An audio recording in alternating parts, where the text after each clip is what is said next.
When hope is gone, undo this lock and send me forth on a moonlit walk. Release restraint level 0.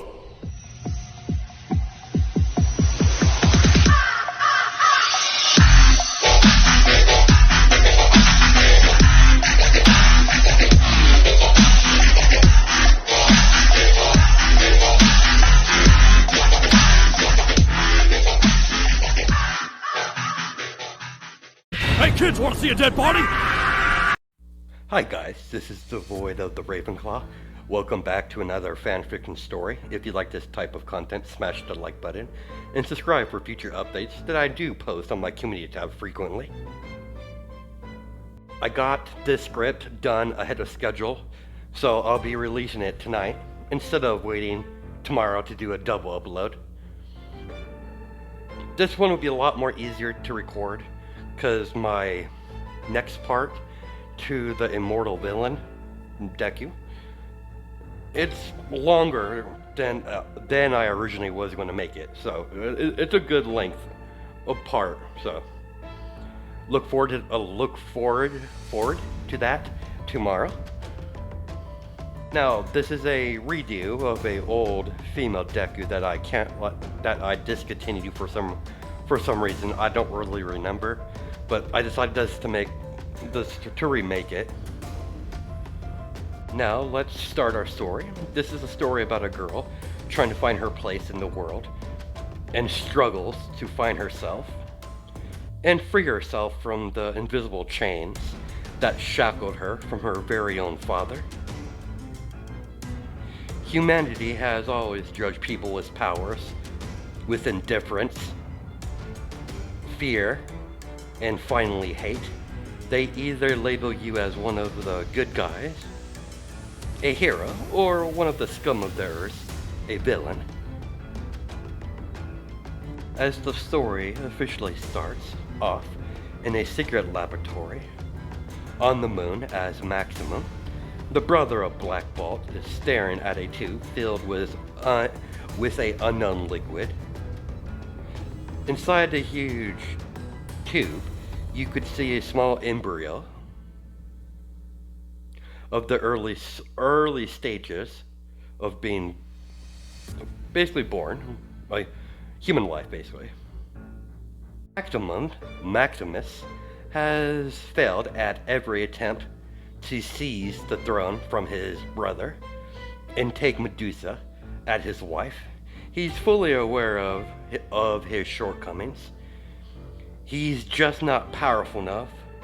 So he came up with a little scheme using his DNA, and using some of DNA he managed to get a hold of Medusa, and combining both of their DNA to create himself a weapon that would help him seize the throne. Only drawback to his plan or his scheme: he has no guarantee of what power the child will manifest, but he sure can increase the odds by manipulating the girl's genome. He's failed many attempts, but this one, it felt different to Maximus. Maximus had the foresight when creating his children. He exposed his several children that he's created with his and Medusa's DNA. He exposed them to the Terrigen Mist during the early stages of development, much like his brother has when he was still in the womb of his mother. Maximus doesn't have any love for his children. They're only a means to an end. Maximus conditioned the brains of all of his children to be very susceptible to his mind control power, so there's no fear of betrayal. His children, specifically his daughter, in his eyes is only a weapon. Depending on what power she does manifest, will determine how useful she is to his schemes. Years progress as Maximus created a machine to determine what ability she'll manifest, but he didn't have to bother. When the baby turned about 3 years old, she manifested her powers as several objects in the girl's room in the laboratory begin to float all around her while she's in her crib. At first glance, Maximus thought it was just a telekinesis, but after some more research into her abilities, Maximus couldn't help himself but laugh. Seeing the results, at first glance, you would believe the child would have some form of telekinesis. But if you look deeper, her actual power are gravity manipulation. And that power has many side powers you could achieve. So he was quite pleased to see his weapon would be quite powerful. This couldn't get any better. You're going to be a far more useful tool than I originally thought. Just you wait, dear brother. The throne will be mine, along with Medusa. As you can see on the other side of the one-way mirror, there's a small baby around 4 years old with silverless white hair with yellow slits for eyes like a cat. Making her toys float around her while she's giggling and clapping her hands. Year has passed. His brother Blackball and Medusa caught wind of his plotting. They got suspicious and found proof that he's plotting something. So he had to relocate his weapon where she'll be safe. She's nowhere near ready to be revealed just yet. He has plans for her, and having Medusa interact with the girl this early on would jeopardize his schemes. 3 days later, suddenly the door to the laboratory gets busted open as a very angry Medusa wrapped Maximus with her hair around his neck and pinned him to the wall. "What have you done, you little snake?" "I have no idea what you're talking about, Medusa." "It's Queen Medusa to you, Maximus. Don't play stupid with me, scum," as she tightened her hair around Maximus' throat. "I know you got hold of my DNA somehow, and whatever your scheme is, it's not going to work." Maximus started to laugh even though he was having a hard time breathing. "My sweet, naive Medusa, it's already too late." Medusa by cutting off his air throw, by tightening her hair tighter around his neck, making him go unconscious. "I want everything that the scum Maximus was working on in this lab. Files, data, I want it all. And find what remaining of my goddamn DNA." Fortunately for Medusa, only thing in the lab that could tell anything about how he used her DNA already scrubbed off the database of every computer in the laboratory. Clearly the evidence was destroyed long before Medusa confronted Maximus, and put him in one of the prisons that was built on the moon away from their city, but heavily guarded 24/7. As we cut to Earth, somewhere on an isolated island that has a functional like a village that's shielded from the outside world by placing the island underneath the sea. The only thing keeping the water out of the island, protecting the village, is a barrier protecting the island entirely, in a like bluish dome. This is where Maximus has placed all of his spells attempt to create a powerful weapon. The only people on the island is his children and their caretaker, the only adult on the island itself. She is an inhuman woman named Inko. Her job is quite simple: take care of the little ones and nurture the new arrival. Make sure she nurtures her powers. New addition on the island. The young baby is the youngest, but she has the potential to be the strongest given her abilities are nurtured correctly.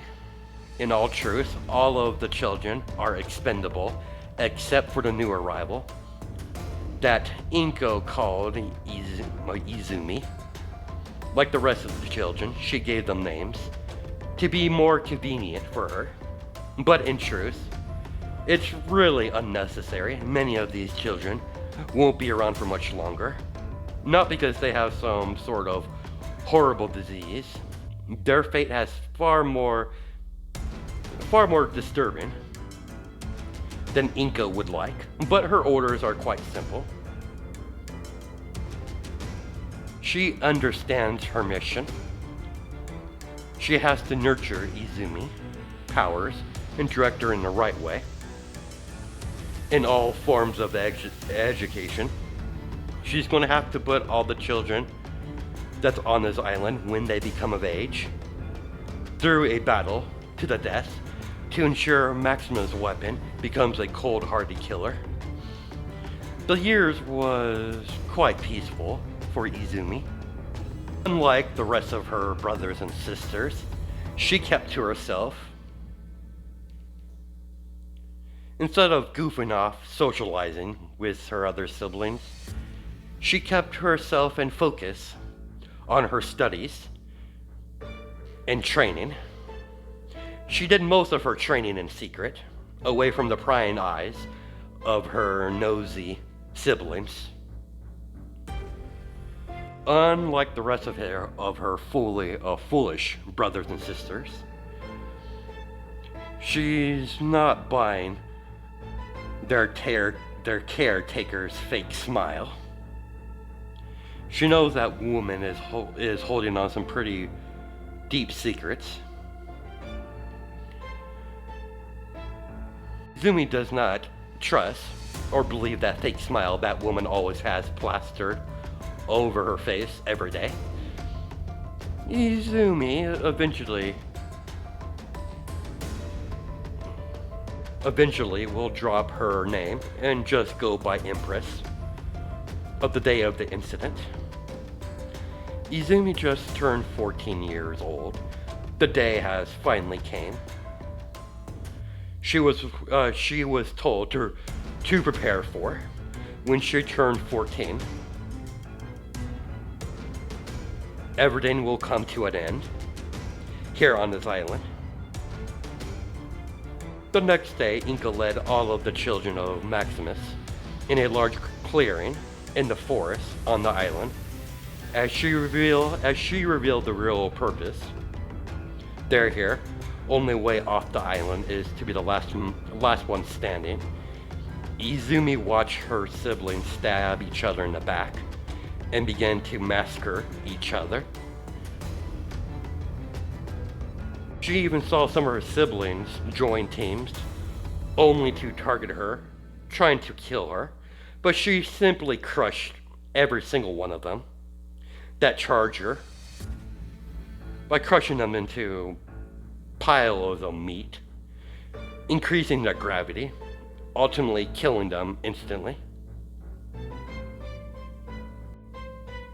Only thing left of her siblings that attacked her, just like pile of meat, from the gravity being increased to such an extent, crushing their bones and organs, making the move a killing blow.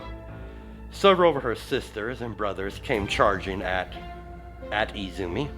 Izumi simply rolled out of the way from the initial attack from her sibling. Izumi immediately hopped a few steps backwards to dodge an incoming attack from one of her more physical strong siblings. Pretty much every Inhuman has a degree of super strength. This Inhuman specifically, his Inhuman power is super strength, so he's only stacking his strength with his natural strength. Not a huge difference in strength, but it's clearly noticeable. Izumi has kept a close eye on this one. He could be a threat while she was training herself. She was told what was going to happen long before the rest of her siblings did, so she was preparing herself. Izumi made short work of her brother as she immediately charged forward, kicking her brother in the face as he was forced skidding backwards a few steps as she proceeded to land a combination strike until she kicked the back of his knee, forcing him on one knee as she kneed him in the face to daze him, and walked right behind him and grabbed him firm onto his head and snapped his neck. Oddly enough, she felt nothing but by killing her own sibling. But yet again, she's never really seen any of them as real siblings. She has to kill every single one of them to gain some amount of freedom, so be it. She has came to terms to this a long time ago. That's why she isolated herself, so she doesn't get emotional attached to any of them. Her continuous survival is her main priority. Follow orders like a good little weapon. See what sort of purpose he had in mind when he had her created. Then when her curiosity is quenched, the moment he shows any weakness, she will kill him and gain true freedom. By doing so, she's not going to kill her own father out of some misguided hatred towards him. She's never met the man. She has no emotional attachment to him whatsoever. He's just standing in her way. And she has no desire to spend her life under her father's thumb like some sort of pet. She has no illusions of trying to have a normal life. She knows that's not going to happen. She's a Inhuman. A princess at that. With the current situation on land, from the general population of human, distrust or outright hatred towards people with powers, she has no doubt they would label anybody with powers as a mutant, like they have with quirks. Even though the mutant gene and the quirk gene and the Inhuman gene are completely different from each other. What according she was taught by Inko Corks are more prevalent in Japan compared to the rest of the world. No, basically compared to the rest of the countries, there is people with corks all around the world. It's just not really mainstream compared to Japan. And most people wouldn't know the difference, so they would just label them as mutants. That's why the X-Men does try to help mutants and people with quirks. Xavier doesn't really see a difference between mutants and people with quirks. Charles only sees people that needs help, and he'll do what he must. Izumi learned all sorts of things in many of the books that she has on the island. If she wasn't training her abilities, or her body, or was being taught by Inko, she was gaining knowledge by reading books when she wasn't training that oddly always somehow get new books every so few months. So there's always resources coming in and material for her to read. Izumi looked around to see many incoming threats. Interesting. They're really content to join forces to take me on. Smart move on their part, but ultimately it's going to be pointless for them. Izumi lifted up one of her charging siblings up in the air by manipulating the gravity and throwing her into a nearby tree. Proceed to crush her whole body as she screams out in pain as blood begins to leak from her eyes, ears, and nose and mouth. Suddenly, her sister explode in blood and chunks of meat splatter all around a small area. See chunks of her sister dropping from the leaves of the trees. Izumi used their surprise and shock to catch them by surprise and ran her fist through one of their chests as she yanked out her hand out of one of her brother's chest, killing him, then proceed to charge forward, manipulating the objects all around her, resembling telekinesis, as she has such mastery over her power over gravity that she could imitate telekinesis. It's very hard to notice the difference between the two, but if you know what you're looking for, you could tell the difference that that Izumi doesn't have telekinesis. She has gravity manipulation.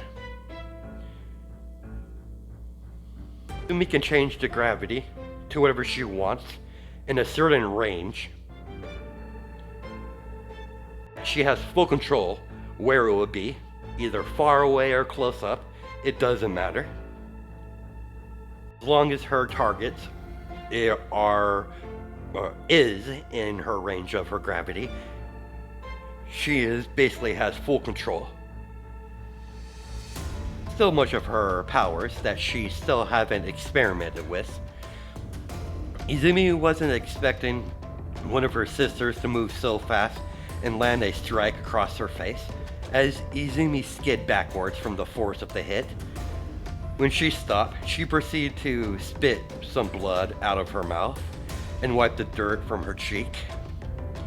Izumi noticed a large group has surrounded her. Izumi was left with no choice and placed both of her hands on the ground as a very small black object appeared in the sky above them. As that little black spot in the sky started to get bigger, eventually start to suck things in, as that small marble-looking thing turned out to be a black hole. As everything begins to get sucked in, little by little bit, as the black hole got bigger, until the black hole was strong enough to start sucking up the children of Maximus. While everyone was trying to grab hold of something, Izumi was not one bit affected by the black hole. She extended her hand outwards towards the black hole. By doing so, the black hole immediately started to increase in size as it began to suck up more of her siblings. Eventually, no one was left on the island besides Inko and herself, as she closed her fist as the black hole decreases, then eventually disappears, like it was never there to begin with. Excellent work. You have great control in your black holes. A much improvement compared to when you first started. Wasn't expecting you to actually use your black hole. They were standing in my way. They had to be removed. Not even I know what all I can do with my gravity manipulation. It's the most efficient method, or I would be here all night. I'm sorry you had to do that. It must have not been easy for you. I feel nothing for them. They were failed experiments, nothing else. After all, they're only here to hone my skill and test me. I saw no benefit in fraternizing with any of them if they were just gonna die at the end of the day. They were only test subjects to test my abilities. And can you stop calling me that by that name? Today forward, I am going by Empress. You can call me Izumi if you wish when we're in private. You've earned that much for raising me and teaching me, but don't get it cross in thinking I have some sort of emotional attachment to you. I do not. We do have our roles to play. So what do we do now, caretaker? Can respect that. Empress, follow me. There's a cave system nearby. We just have to follow that to get to the small submarine. That's the only way out off this island. Cave system has a other entrance that will lead to the open ocean. Once we get that far, I'll have to get in touch with several of my contacts to see what's the situation on the surface of this island, as we were completely sealed off from any intruders, and any communication devices didn't really work on the island. It's a perfect place to go off the grid if you just want to disappear. And no one knows of its location outside of your father, Maximus. Recall Maximum, my father. He's no father of mine. Both Inhumans eventually got to the cave and followed the pathway to the submarine. It's not a humongous submarine, enough for 2 people. It didn't take long for them to leave the island. That's still underneath the ocean. Under the water of the ocean, on the ocean floor. Several hours later, they finally resurfaced and made their way to the mainland, eventually getting into a vehicle. After a short drive, they arrived at their destination, a cabin in the woods, in the middle of nowhere. Immediately they went to go into the cabin. Izumi looked around when she entered the two-story cabin, as Inko informed Izumi that she has to go out for a bit to meet up with a few of her contacts. That's on Earth, leaving Izumi on her own. She eventually went outside the cabin. The cabin itself, like I said, is a two-story cabin with a few extra rooms. Clearly, this cabin was made for families taking a vacation or just getting away from the city life. With nothing else to do, Izumi went outside to chop some wood to start a fire. She's uncertain how cold it gets here, wherever she is. She doesn't recognize the scenery, so she doesn't know what country she's in. Returned back to the cabin before nightfall, as she brought in bags of food that she got from a small town a couple of miles away from here. I got some food just in case we have to stay here for more than a couple days. My contacts still haven't contacted me yet. I'm trying to get a hold of my contacts that are currently posing as normal citizens in Avalan. As you know, that is the Inhuman Kingdom that's ruled by the royal family that is currently located on the moon. What's with the bag filled with electronics and computer chips?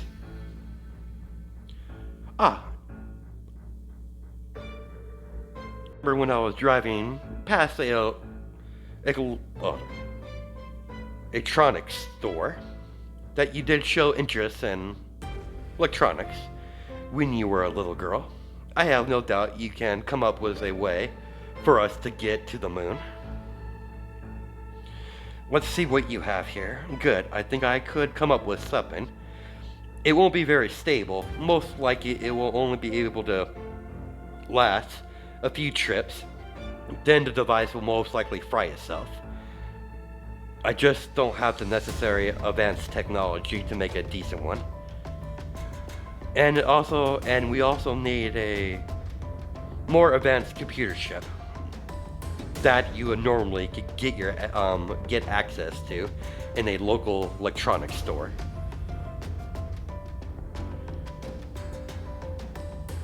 Glad I taught you about things, how things work here on the mainland. I knew such knowledge would come in handy. Agree, caretaker. It would have been a pain in the ass if I had to go in blind. But that doesn't change the fact that I need a more advanced computer chip. And I also need equipment. And I can guarantee you won't find anything that I need in an electronics store. Then it looks like we're going on a little road trip to cause a little trouble. Say no more. Here, before I forget, as she pulled out a laptop from one of the bags and handed it over to Izumi. Nice, I'll get to work. Izumi opened up the laptop and turned it on. Inko used her phone as a hotspot to get access to the internet onto the laptop, considering they're in the middle of nowhere and the cabin doesn't have any internet. Izumi immediately began to search for any companies that deals with high-tech technology and trying to find a suitable laboratory to work in. But she put that on the side. But most of the companies would have such equipment that she needs. But she highly doubt they'll give her enough time to work on her project while stealing computer chips. But building a functional portal gun with what resources she has won't be a cakewalk. But she's always been intelligent ever since she was a girl. She understood everything far more faster than the rest of her siblings. It's clearly evident to Inko, while she was raising the girl, she clearly has inherited Maximus's intelligence and Medusa's fiery spirit. As she stopped looking, as she points to Inko, Stark Industries. That's where we're going to strike. I believe that would be our best course of action. Any of their technology divisions would do. We should probably pick the closest one that's still operational.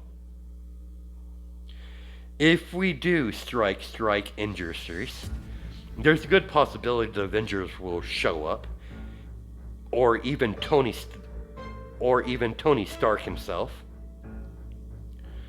That's a risk we're going to have to take if you want that portal gun of yours. Agreed. So, how you want to do this?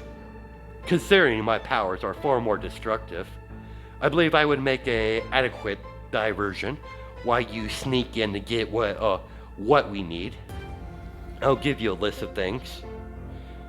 I still haven't located a lab yet, but we can figure that out after we get all the necessary equipment, all the necessary components. You make a diversion while I infiltrate Stark Industries. Luckily for you, I'm not too shabby when it comes to infantry. I'll take care of my part of the plan, as long as you take care of yours. We leave tomorrow. I suggest you eat and get some rest while you can. You're sure going to need it. It's probably going to be a long day tomorrow. Me heed the advice and took all the food out of the bags and put them away and made a quick dinner for herself. Then she immediately went to bed in one of the rooms in the cabin. The next morning they left the cabin at the crack of dawn as they got into the car and drove off towards the nearest Stark Industry branch of their technology division. In this current country, they're nowhere near America. Stark Industries was and always will be a technology company, but the company itself may not do any weapon developments anymore. But that doesn't mean they don't branch out to different things to make the company profitable. It took them 3 days to get to their destination. They're currently in Canada. They parked the car miles away from the facility that has a sub-lab where there's several labs doing experiments and a assembly line making computer chips and such equipment, as the whole place is patrolled by Iron Man robots. But that's not even including the normal human security force that patrols the whole complex, even outside of the complex itself. If you even get past the security guarding the outside, you also have to worry about the flying robots flying around the sky. That has a lesser degree of the attacks of the general article of Iron Man. They're pulsar blasts. They're less powerful, but that doesn't mean they tickle. Go use her telekinesis to pull one of the guards that's patrolling the outside of the boundaries of the facility. She immediately choked him out with her telekinesis as Izumi and Inko grabbed the man and put him in a nearby bush. Izumi searched for anything useful on the unconscious man, finding a level 9 key card, she was unaware that the whole place requires key cards to get to certain levels of the facility. First level is level 9. The lower levels, as the key cards will get to a lower number, it goes to 9 to 0. The number of key card, the more access you get to the facility. What you got there? A level 9 key card, and I'm guessing this one is the highest. This one is probably highest level key card, most likely, if a random patrol guard has one. I'm guessing the laboratories underneath the facility itself, I'm guessing, have lower key cards, as the deeper you go, the lower that requires to get access. That's most likely the case. You'll need this. Are you sure you're going to be good on your own? You don't need to worry, caretaker. I'll be fine. I might cause a bit of ruckus inside the facility itself, but I'll find my own way in. I highly doubt those doors are meant to withstand high levels of pressure from my gravity manipulation. Inko nodded and ran off forwards, easily getting behind one of the security patrols and snapping his neck. As she practically scaled the wall and entered the boundaries of the facility, making her way approaching to one of the entrance ways that requires a key card on a side panel next to the door to enter the facility, as all the doors in the facility have a similar setup. Inko found her way into the facility with no problem. She merely opened one of the doors by pressing a button on the side of the panel and leaned against the wall. As the door slowly shuts as a nearby patrol begins to pass her. Inside the facility, you have Empress as she completely tore the gate off its hinges by creating gravity, increasing the gravity that make it look like she has telekinesis, and use gravity push to rip the gate open.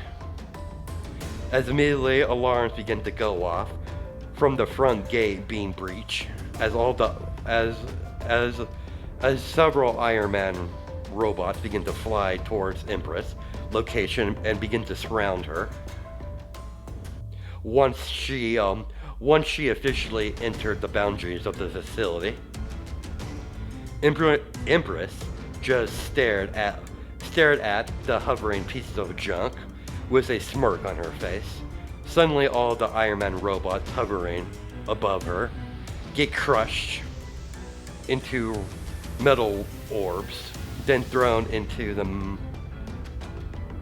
main door of the front door of the facility, piercing right through the metal door.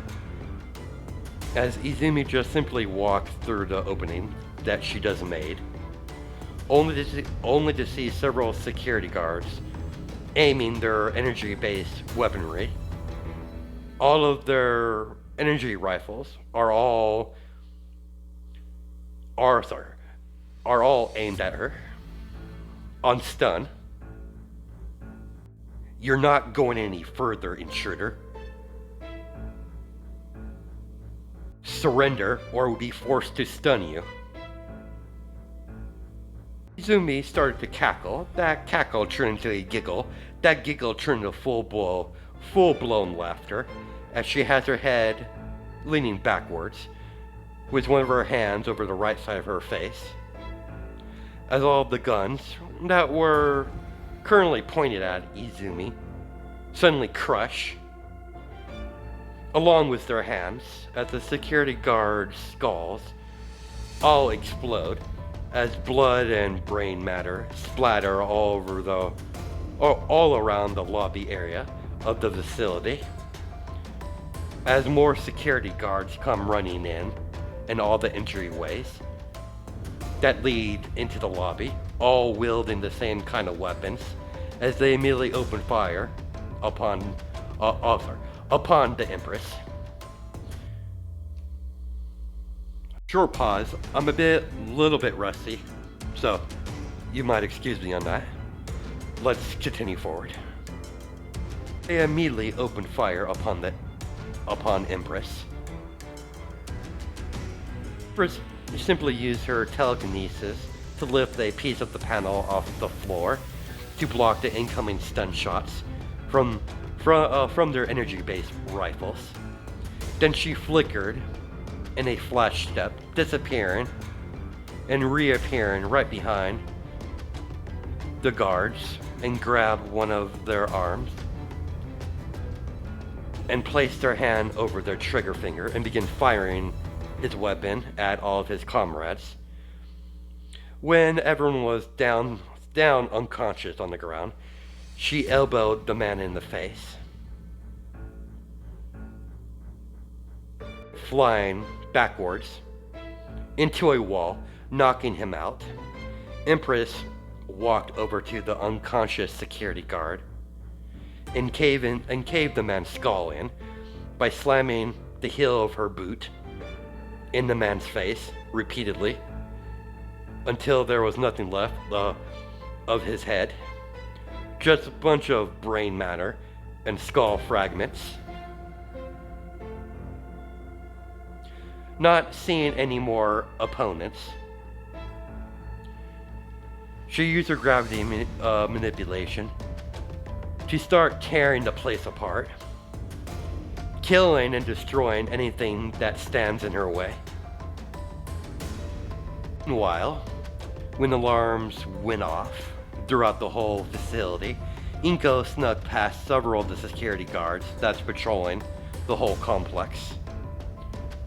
She eventually made it to her first destination, to a armory for the security force that patrols this whole building. Luckily, no one was in the room when she entered, and she sees all kinds of weaponry, non-lethal. She took a few things, like knockout grenades, a stun baton, and a stun rifle. When she gathered all what she needed, she made her way out of the armory and trying to find someone with a lower key card so she could go deeper into the facility, so she can no longer go any deeper with the current key card she has. She could hear sounds of mass destruction. Seems Empress is having a good old time. I need to pick up the pace. Inko saw a scientist from one of the lower floors trying to escape the compound as she got behind him and choked him out, then dragged him to one of the rooms and took his key card and lab coat. The lab coat was concealing all the weaponry that she has on her body, and calmly walked out and finally gained access to the lower levels by taking an elevator that only goes down as long as you have the proper key card. Inko only has level 9 and level 8 key cards. The trip on the elevator was very short. Inko has officially arrived at level 8 of the complex. This floor of the facility has a few labs with a much more smaller security force patrolling the whole floor, but because of current events and the sightings of an intruder, the security on this floor is a lot more prevalent than it normally would. Their woman halt as one of the security staff saw the scientist that he clearly doesn't recognize. State your rank. Scientist, silly. If you can't tell by my lab coat, as she spins around. beyond the point, ma'am. I've never seen you before. It's protocol. Very well. Inko gave security guard a fake rank. How they could tell the difference between the different divisions of scientists that run experiments in this underground laboratory, or complex, basically. Luckily for her, they have no ID with a picture ID.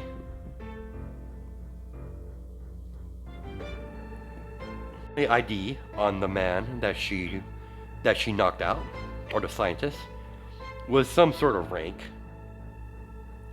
It's a good thing she kept that. As she handed over everything to the security guard, as they eventually looked it over, clearly Inka could tell the man suspicious, but allowed her to go about her day regardless. Meanwhile, the Empress found a shut metal door, preventing her from going any deeper into the complex. The door required a level 8 key card that she doesn't have. She naturally, not having the proper key card, she ripped the door open by using her superior strength as a inhuman, and began to descend further down as she found a set of stairs. She took the stairs as far as she could, as she finally arrived at level 8 by ripping the door wide open. By this time, Inko has already ascended to the lower levels, while the current security on this level is more occupied by surviving by their encounter with the Empress. Empress did not show them any mercy. She began shattering several of the security guards' knees, then finishing them off one by one by crushing their body, by manipulating the gravity around them, or just simply using her physical strength to crush their skulls, or ripping out their heart out of their chest. Empress would leave piles of flesh on the ground from the ones that she did crush with her gravity manipulation. Izumi was soon bombarded by a rain of laser fire as she manipulated the gravity around herself, as all of the energy shots fly around her, then shoot right back at the security force. When the numbers were too much to handle, from several of the security guards from the lower floors surrounding Empress, she created a black hole in the middle of the room, sucking up the remaining threats that's in front of her, then closing the black hole as she proceeded to cause havoc around onto this floor. She's on her way to the lower levels of this complex.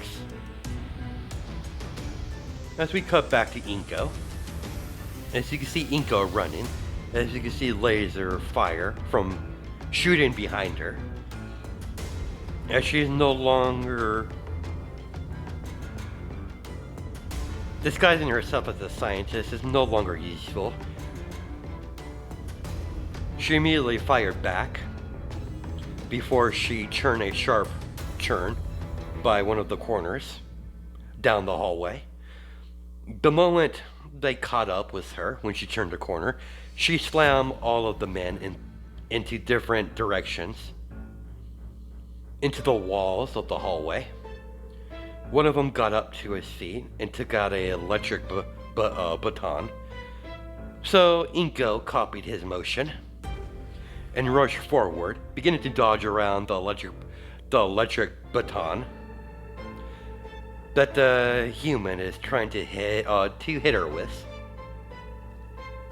She got nice in close and elbowed the man in the face, then kicked the back of his knee, forcing the man on one knee, then jabbing her electric baton in the middle of the man's forehead, as the man screamed out in pain, being electrocuted, as he falls to the ground dead.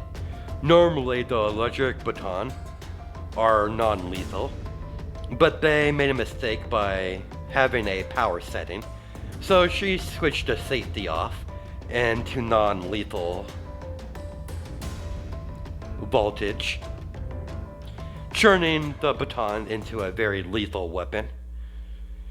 Inko used her telekinesis to lift up the remaining security guards that just recovered from being tossed into the wall of the hallway, as she proceeded to snap all of their necks at the same time with her telekinesis, as all the men's body dropped to the floor dead, with their necks being snapped. Inko continued her way, eventually getting to the room with a computer in it, as she hacked into the database of this complex to get the manifests of all the experiments and electronics they have in process of being created or manufactured. And she finally found out what she was looking for. By luck, the computer chip that she needs is one level below her. So she made her way to the elevator she saw earlier when her cover was broken. Inko didn't even bother by collecting any more of the key cards. She simply just forced her way in after she exited the elevator.